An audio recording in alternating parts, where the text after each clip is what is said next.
Good afternoon, everyone, and thank you for joining us in this webinar. So, what we have lined up this afternoon is a sort of a quick run through, a quick explanation of what the Support Center for Data Sharing is doing around model contract terms as a non-regulatory way to facilitate and to enable data sharing in general, particularly focusing on some critical sectors, some critical industries that have also been targeted in the European data strategy that I guess most of you will be familiar with.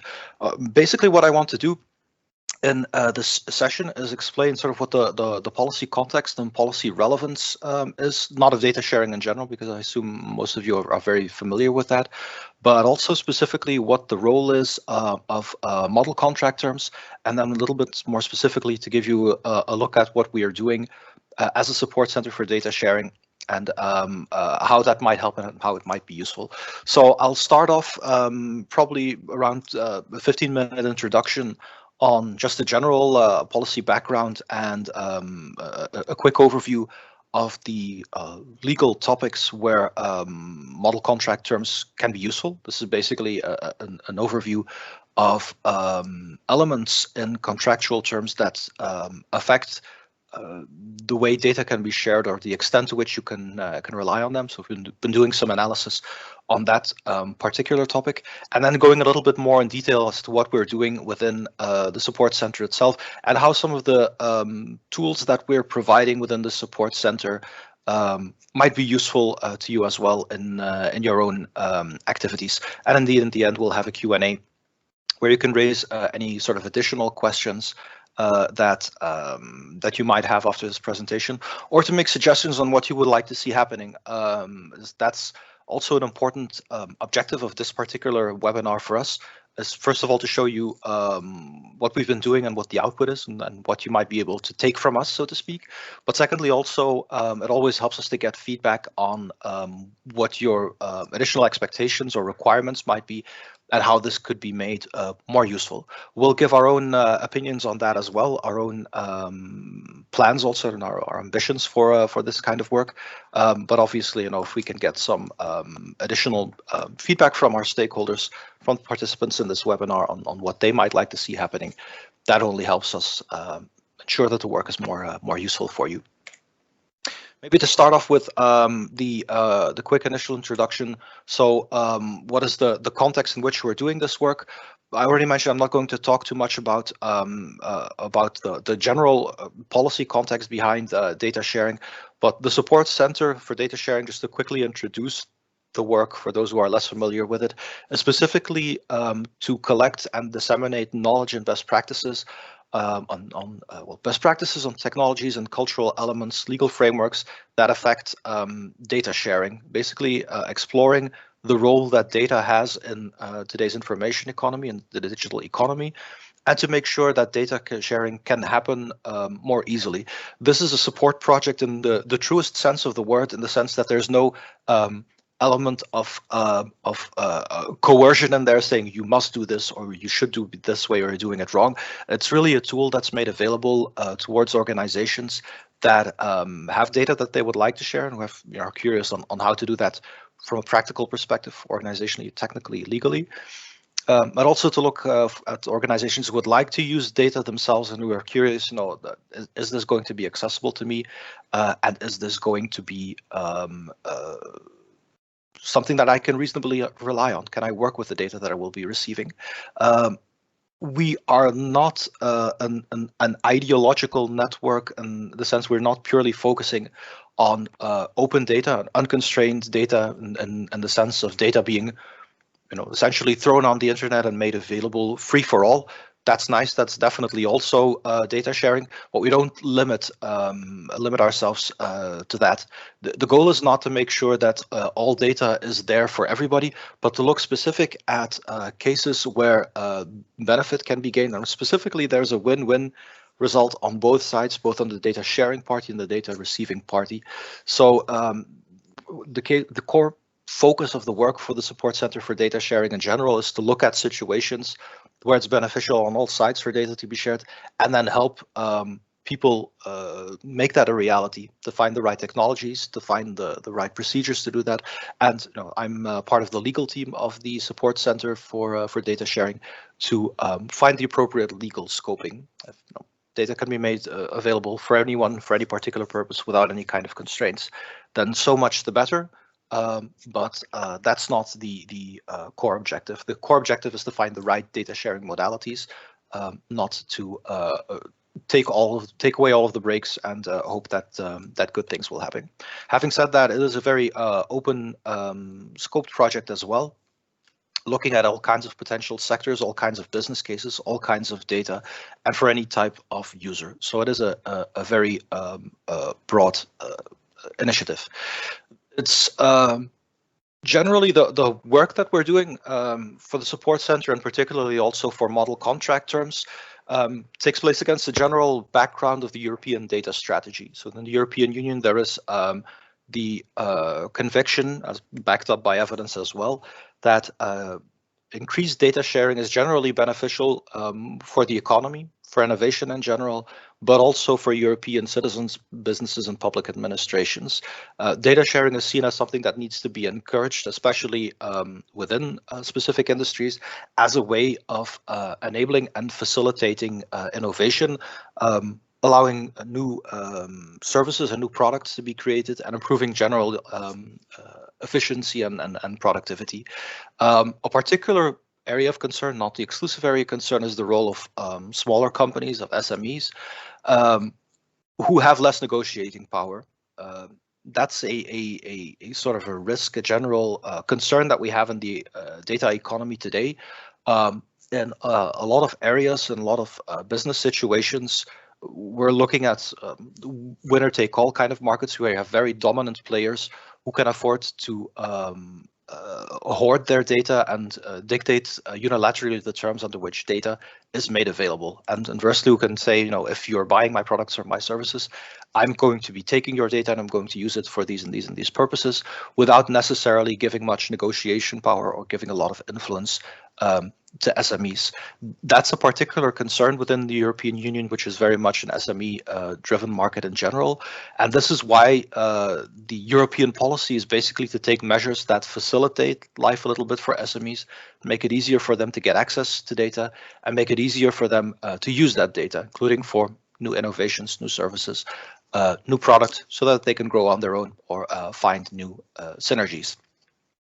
The contractual terms, and that brings us to the work that we're doing right now. Contractual terms are obviously a big part of that.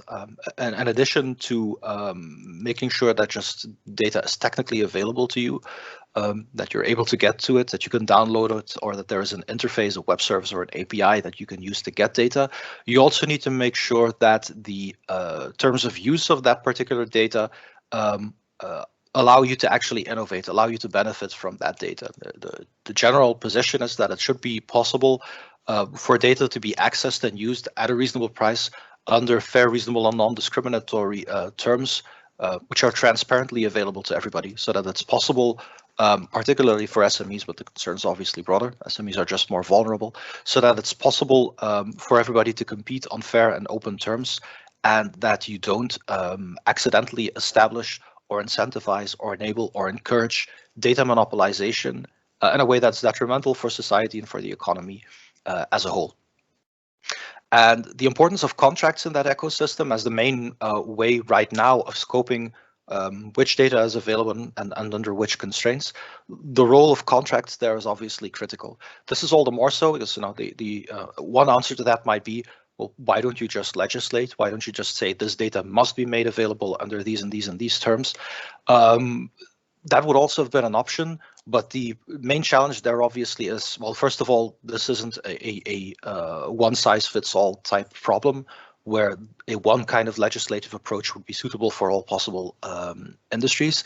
But secondly, also, it's very difficult to scope exactly what is fair, what is reasonable, what is non-discriminatory, especially because the data economy is moving so quickly and the role of data in the information society in general is moving so quickly. So it's very difficult to stipulate exactly from a regulatory perspective, to just say it's legally required to do it this way.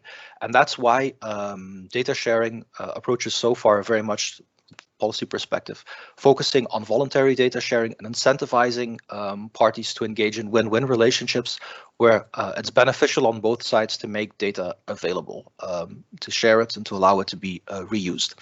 And the European data strategy, you see that reflected in the concept of data spaces, which also identify sort of the strategic policy areas that the European Union wants to focus on, where it says these are the areas where in particular it would be beneficial to see increased data sharing and better data sharing practices under fair, reasonable, non-discriminatory terms.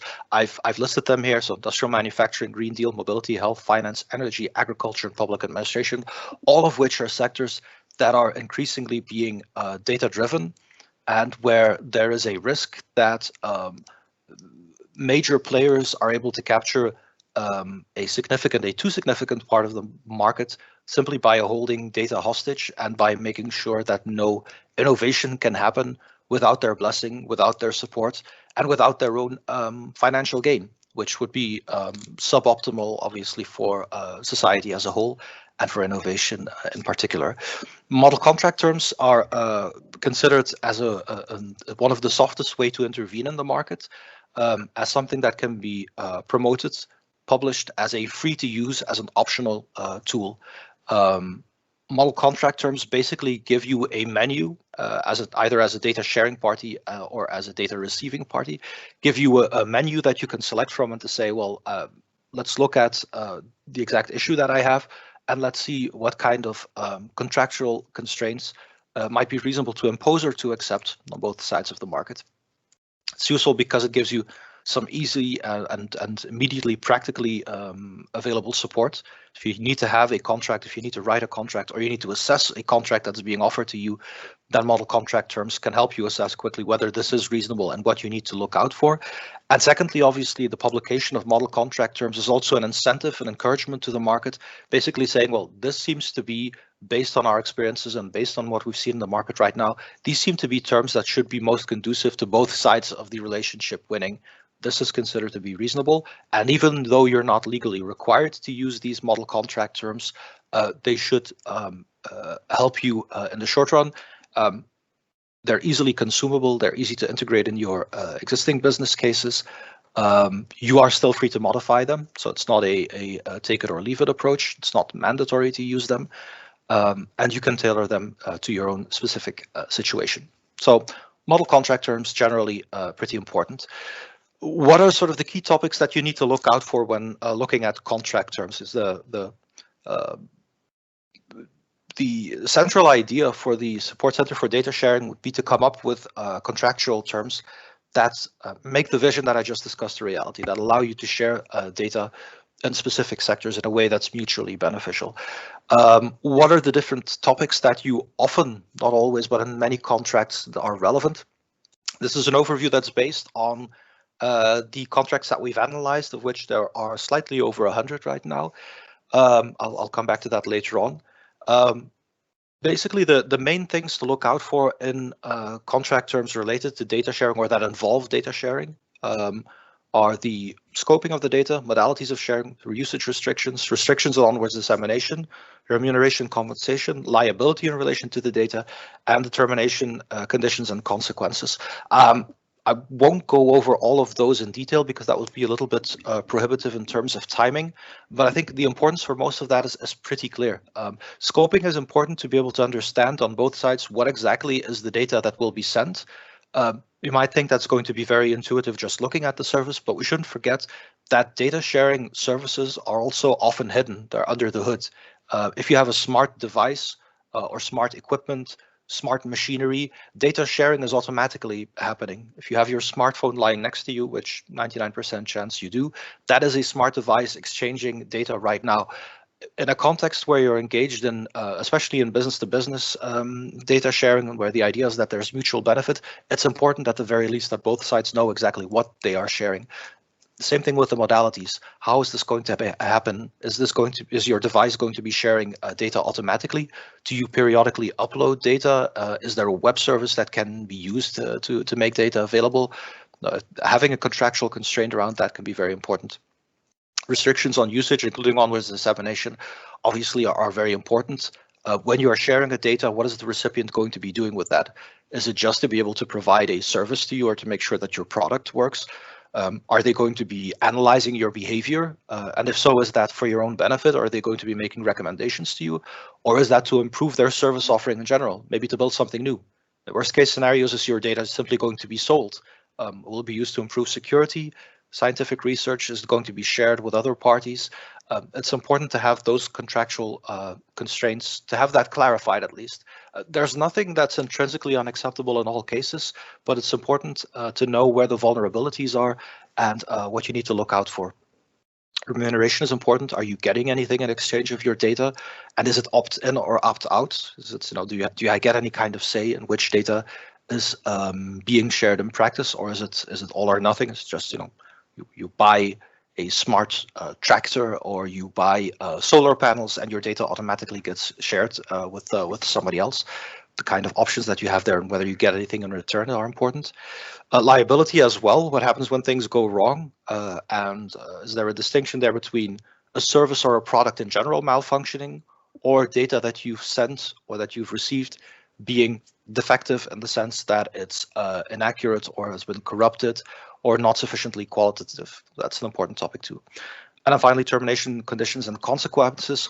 What happens when you pull the plug, when you decide, I no longer want your product, I no longer want your service, I want to unsubscribe from whatever it is that you're offering?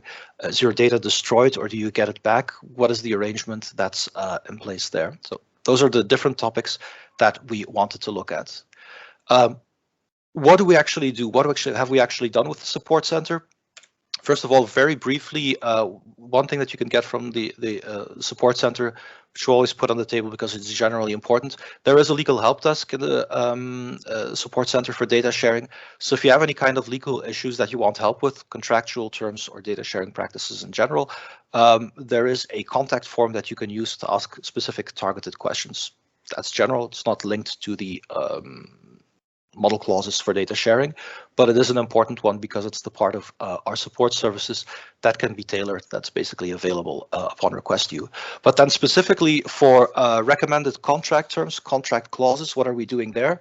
Well, we've been working on a report on recommended contract terms that are a little bit more targeted specifically towards the contractual context. You might not have an issue that requires intervention of a help desk. You might just be looking for actual templates that you can reuse in your own contracts, or that you can use as a yardstick to determine whether your own contracts being offered to you are acceptable from a qualitative perspective.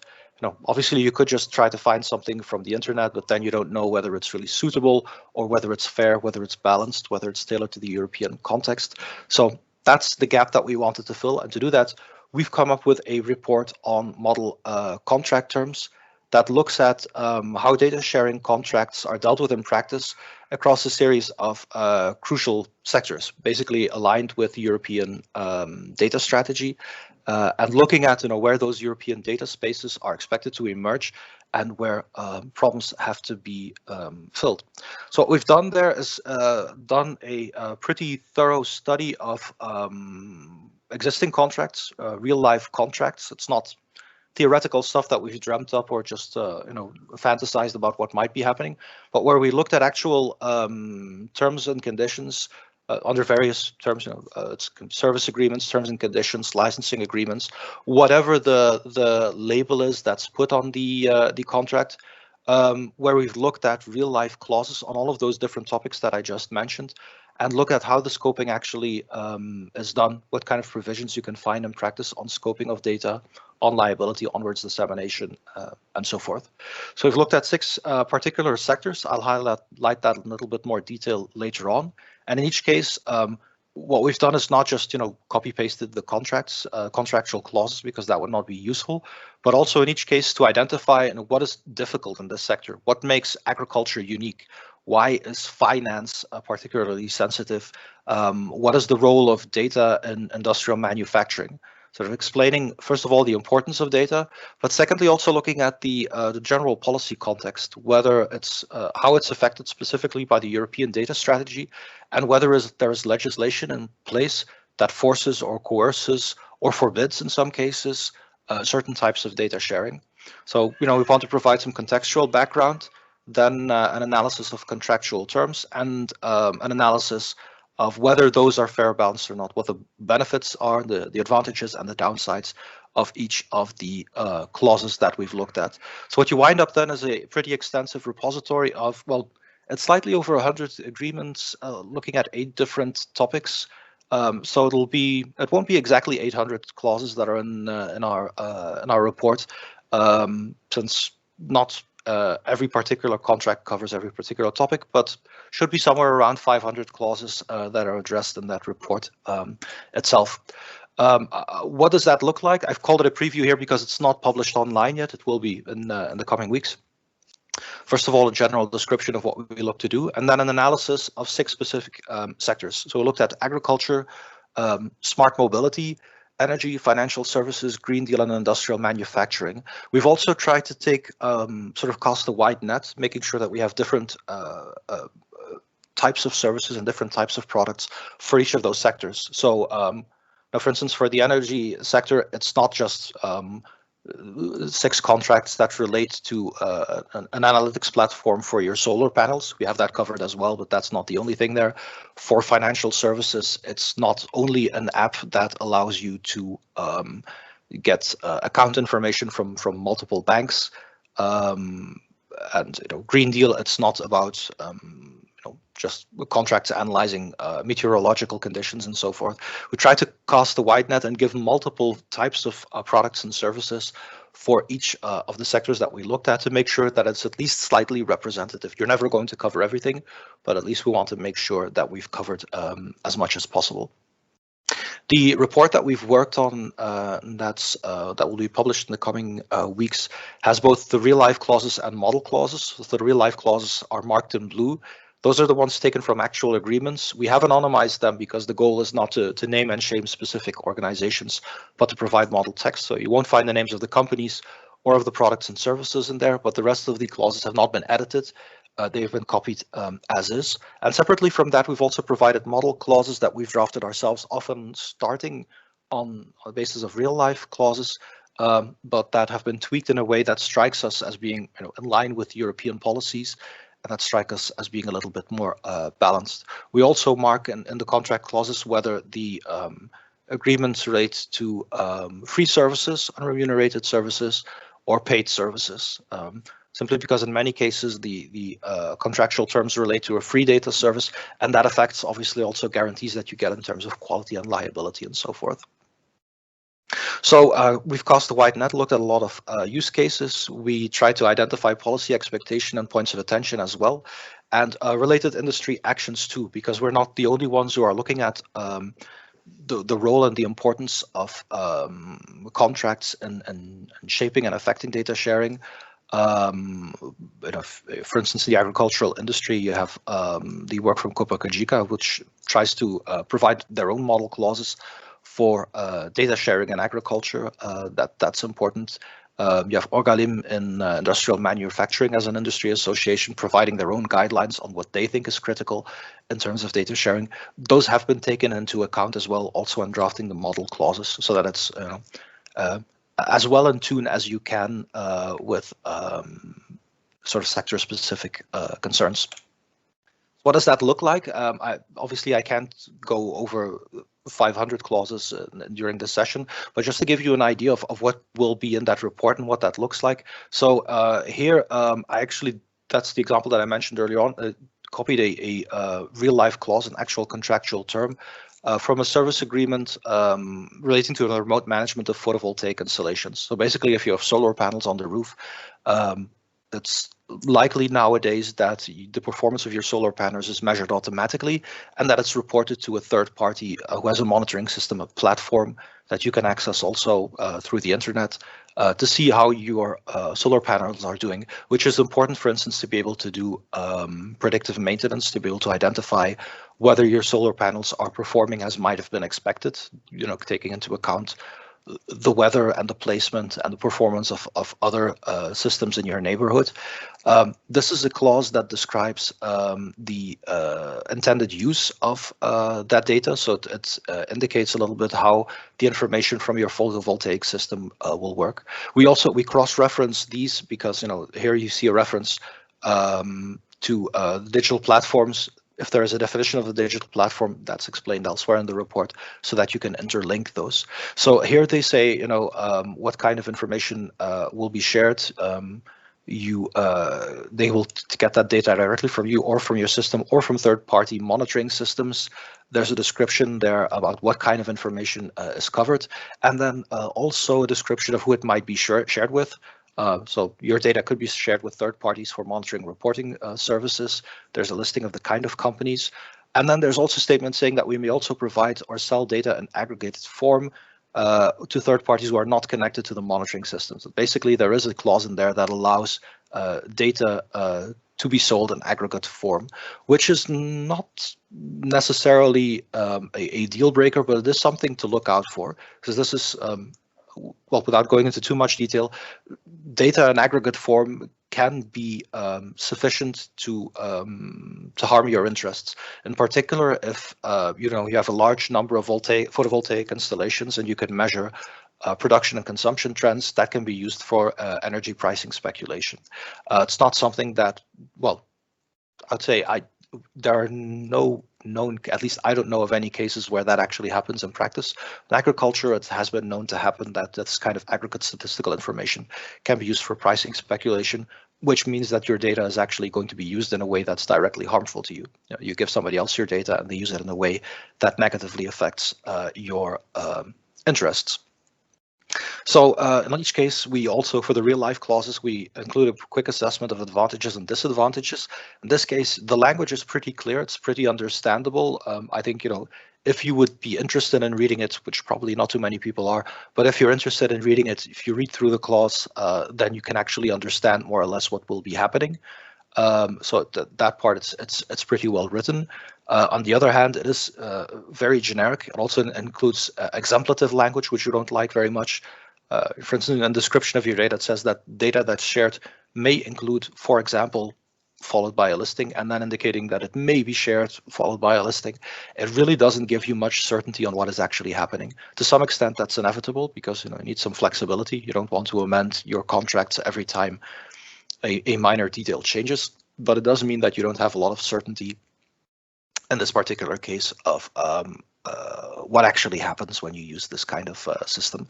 And the same thing here, the usage and sharing rights are pretty broad, pretty unconstrained, and selling data in aggregate form is always a risk. Not necessarily an unacceptable risk, but it is something that needs to be managed. We, in contrast, I've also wanted to show here very quickly a model clause that we've produced. I've intentionally taken one that's in a comparable context, so it's decentralized energy management. It's not specific to photovoltaics. This could also be used, for instance, in battery management systems, which decentralized battery management is a bit of more of a hot topic right now, or even in electrical installations. Hydrogen power management, those kinds of systems could be worked here as well. And in those cases, when we provide a model clause, we also describe the context. When might you want to use this kind of clause? And we've come up with a listing here also highlighting which kind of uses are legitimate under this kind of contract. So we've made it more clear here that data can be used to ensure that products and services function correctly and that they can be improved. Customization of knowledge, so providing you with personalized overviews should also be possible, but our clause allows you to opt out of that. So our approach is it's fine to use data to give you personalized information, but as a customer, you should get the right to opt out of that if you don't want your data to be examined. We allow the use of aggregate statistical data, and there's an anti-abuse clause that tries to avoid your data being used in a way that's detrimental or harmful for you. So this is sort of the kind of thing that we want to do, so that when people, for instance, want to share data in the context of smart energy systems or smart mobility, or any of the contexts that we've covered, they can basically use this report basically to find out what's going on in the market, what are common kind of contractual approaches, but also take a look at the observations that we've made, things that we like and dislike about particular contracts, where you might want to consider, is this right? Is this acceptable for me? And maybe even to look at the model clauses and say, this seems reasonable as a starting point. We don't work under the pretense that our model clauses are perfect for everyone. I can perfectly well understand that people will say, oh, this is too constrained. I should be able to create aggregate statistical information that can't be linked to an individual user anymore. But once I've done that, I want to be able to do whatever I want with it. Then they have to tailor our clause, because our clause doesn't allow you to do whatever you want, even with aggregate statistical data. So it doesn't allow you to switch off your brain, so to speak. But in the sectors that we've covered, it does give you a nice starting point, both to identify what's happening, to see what you should be worried about, and maybe to get some inspiration for solving that problem. So that's what we've done so far. What are some of the interesting things that have come out, and what do we want to do with that? So to be very concrete and very tangible about that, what we have right now is one single document, one single report that's somewhere around 200 pages long with contractual clauses. It is neatly organized into specific subchapters per sector, and then in each subchapter organized per topic, but it's still not extremely user-friendly. So we will be working on that a little bit. What we have right now is a very good data repository, a very good resource that we can use to build additional knowledge and additional services on. Still, having looked at all of those, there are some interesting general conclusions that you can draw. You say, okay, now that you've looked at hundreds and hundreds of data sharing clauses, what are some things that stand out or that might surprise you? Well, there's actually a couple of points that you see coming back in pretty much every single sector. First of all, the flexibility. There's a lot of use of exemplative language. Data will be shared, including this. We will be using data for several purposes, for instance, this and this and this. But there's very few, the use of hard and clear contractual language is pretty rare. That's also normal because this is, an innovation-driven sector. So the goal is to make sure that services can evolve and data collection and data use can evolve without having to renegotiate new agreements. But that also means that that flexibility means you have less legal certainty. So that's something in the state of play right now that's very clear. Something that is also pretty clear is that in most of the contracts that we've looked at, basically you see the influence there still of cloud computing. Pretty much every contract focuses very much on data sharing in the context of a specific service, in the context of a specific product that you're using.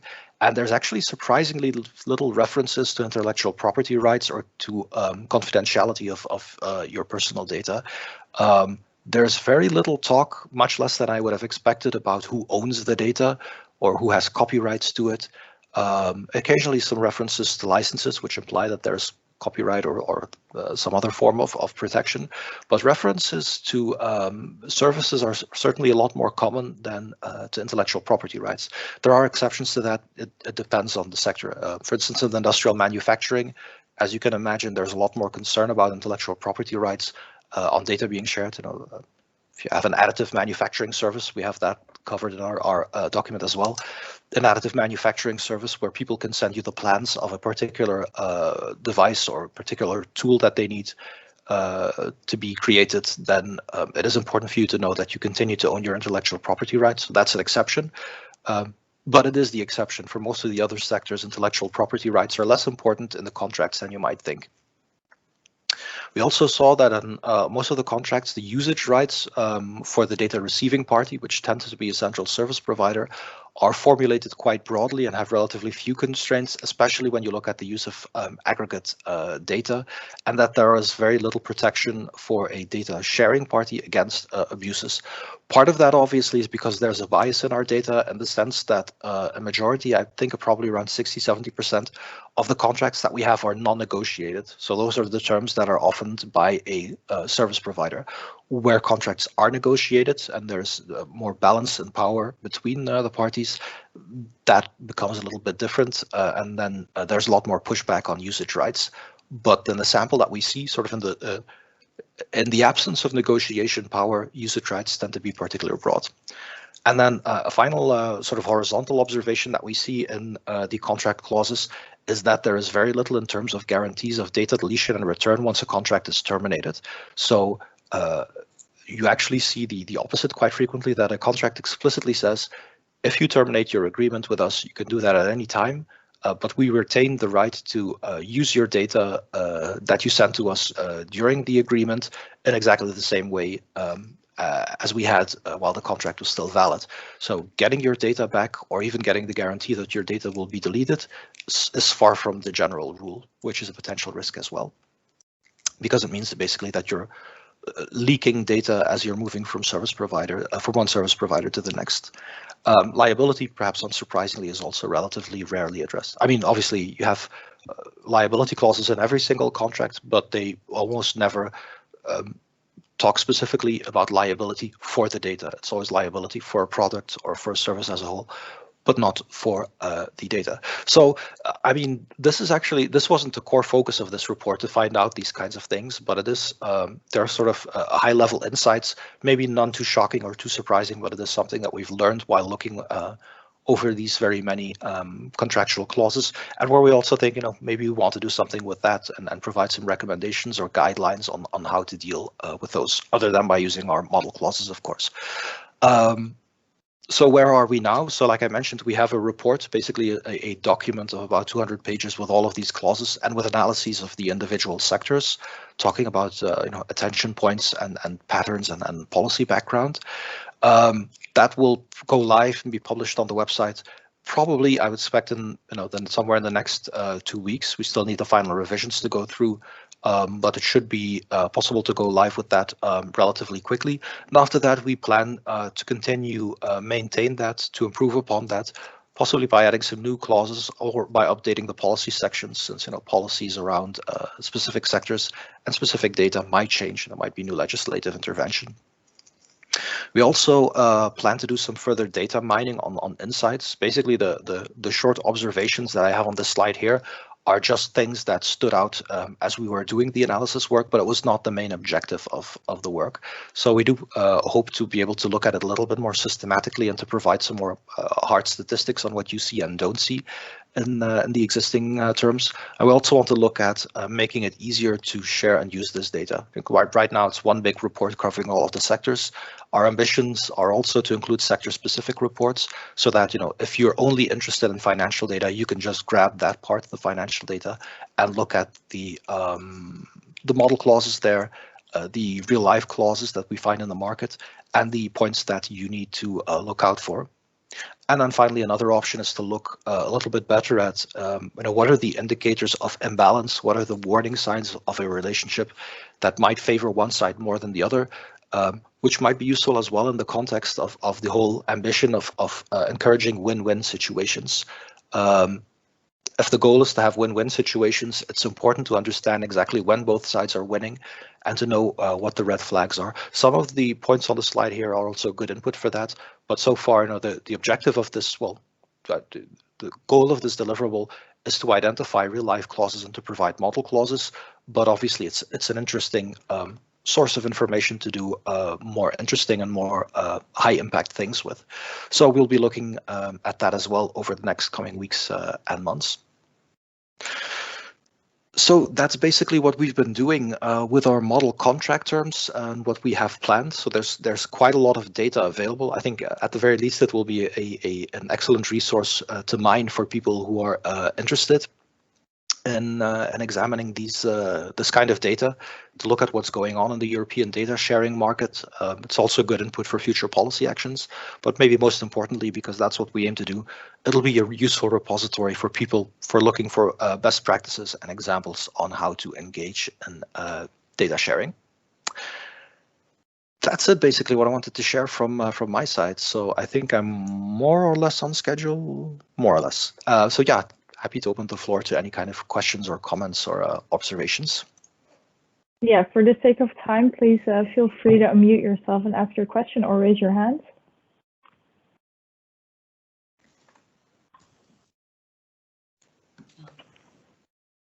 Go ahead, Alex.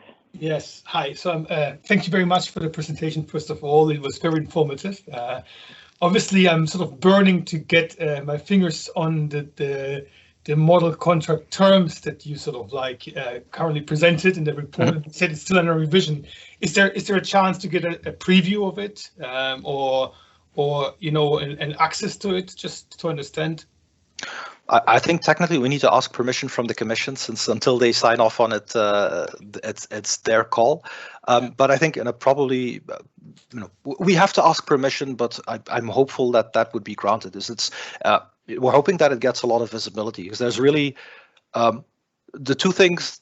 It's first of all, it's extremely boring to do because it's a ton of contracts to look at. But secondly, the results are actually quite valuable. It is really a good resource to mine. It's not, you know, 100% representative of each individual case in each individual sector, but the global picture you get of data sharing practices right now, it's pretty good. So I think it's. I'm hoping that we can share that with you more quickly than the next few weeks even. That would be great. I mean, my ambition is basically because I'm currently putting together some terms for specific like data sharing pilots that I'm engaged in. And so I'm looking for what is the right wording to put in place, what sort of clauses and concerns I need to cover. Yeah. So for that, it'll be ideal. I mean, you know, no, you should judge whether it's ideal, but at least if you say, okay, I just want to have a lot of terms and I want to look at it, and I will reflect on it, but it would be good to get a starter if somebody could just, you know, put something in my hands. It is definitely that. So I think for that particular situation, it'll be very useful. Brilliant. And just a question, have you looked as well at sort of terms for intermediaries? So, you know, so basically not necessarily just between, let's say, terms that are used for, let's say, sharing agreement between provider and consumer, but also terms from intermediaries between, you know, provider intermediary and consumer intermediary. Absolutely, and we do have a couple of those, because there are some. I remember off the top of my head, because I think I personally did 3 or 4 of the sectors, but not all of them.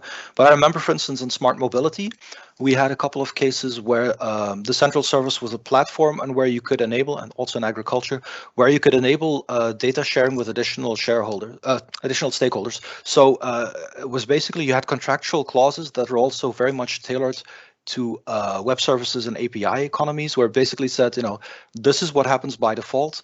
And in addition, your interface, our interface will give you the option of unlocking our data through APIs. Actually, we wrote some model clauses for that as well, basically to tailor, you know, what is normal. It's the very fundamental question. If you're using this sort of intermediary platform, the central ecosystem, and the idea is that data will be shared onwards with other service providers, what is going to be the data sharing that has to happen as a part of that central platform that should be, you know, on by default, and maybe even always on, not even an opt-out system? And what are the aspects that you should be able to control as an end user, and where you say, I'm okay with this. This one can now receive my data also for this purpose. And what happens when I switch it off? Do I get assurances that my data is deleted then? So we have some real life clauses for that, and we drafted model clauses for that as well. So it should be useful for that context too. Thank you. I see a hand up from Elf. Go ahead. Hello, I have a very practical question, and I would like to put it in the chat, but for one reason or the other, I don't have a chat. So, Mr. Graux, really a big thank you for this presentation. I found it super interesting, and it's highly relevant for us. So, I found it so interesting that I will make huge publicity at the publications office for it. And therefore, I wanted to know, Ramon, if it will be published, the recording on the site with the webinars. Yes, the recording will be published on YouTube, and I will make sure to send you the link in an email. Yes, because I have another site on EDP. Okay, thanks. Yes, it will be online shortly. I think tomorrow. Yeah. Okay. Excellent. No, I'm glad that it's, well, at least the first impressions are useful. Yeah, like I said, when you see the report when it's published, it is a lot. So we are looking at ways to make it a little bit easier to digest and to search. The information there, however, it's the most extensive resource on this type of inputs that I'm aware of, at least. I don't think that anything like this at this scale has been done, at least not within Europe. So, and also didn't really mention that, but we didn't also limit ourselves purely to European service providers. So it also has more global relevance as well. So yeah, there's a ton of things that we can do with it. We have some plans ourselves, but we also look forward to what other people will be doing with it. Can I ask a quick follow-up question? I also saw that you did a similar report, I think, in 2019. Is this a new addition, or is it very another scope? It is actually different. The work that we did in 2019 is on contract terms for APIs, and basically the main difference is, and it's an important one, that one basically we wrote ourselves. So there you can generate a license for an API, but it's entirely model clauses. So it's what we think that needs to look like, but it's not based on real life data sharing practices. And I think that's where sort of the unique selling point of our current work comes from. It's an overview about what's actually happening, and rather than just looking at, from a policy perspective, what do we need to happen? So there's a difference in scope, because one was the 2019 work was API specific and not all kinds of data sharing. And the current work is based on real life clauses as well, also includes model clauses, but the starting point was real life data sharing clauses. So there is, yeah, they're very well complementary, I think. Mm-hmm. Thanks a lot. You're very welcome. We're going a bit over time, so feel free to leave this call if you have to, but I see there's another question from Jerka. So if you don't have to get another meeting to attend to, you can, of course, stay along, and we can still address Jerka's question. So go ahead. Thank you, Ray. What I have to say is not really a question, it's more a follow-up answer to Alex's question concerning the publication of this report. I have been just going through it yesterday and today, and I think subject to some really minor comments, we can move on towards the publication very quickly on the support center. Then of course we can, as Hans was also reflecting, we can then decide how to make it more palatable, searchable by sector or by the nature of the clauses. But the report as such, as a chunk of text, will be ready fairly soon. I think so. The raw data, I think, is well, I'm sure we'll need some small tweaks, but I think it's more or less ready to be published. And then sort of next steps is now, how can we make this more attractive and more usable? So yeah, we have our own plans for that, but if anybody has any particular suggestions on how to do that, then yeah, feel free to make them as well. Obviously, that we have a direct interest in making sure that this is all very as useful as it can be.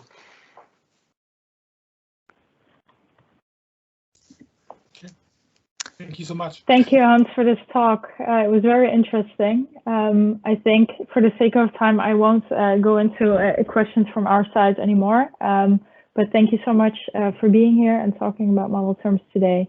The report will be published shortly, right? Within 2 weeks. And people can find this on Support Center for Data Sharing. The recording will be on our YouTube. And I'm posting in the chat right now a full overview of the upcoming and past data talks, and also the link to the satisfaction survey that I mentioned earlier. And also I'll make sure to send you an email with the recording, should you not be able to find it on the YouTube. That's very kind, and sorry for this. No, of course not at all. So if nothing else, I would like to close the session off. Thank you, Hans, again. I will be looking out for the report shortly.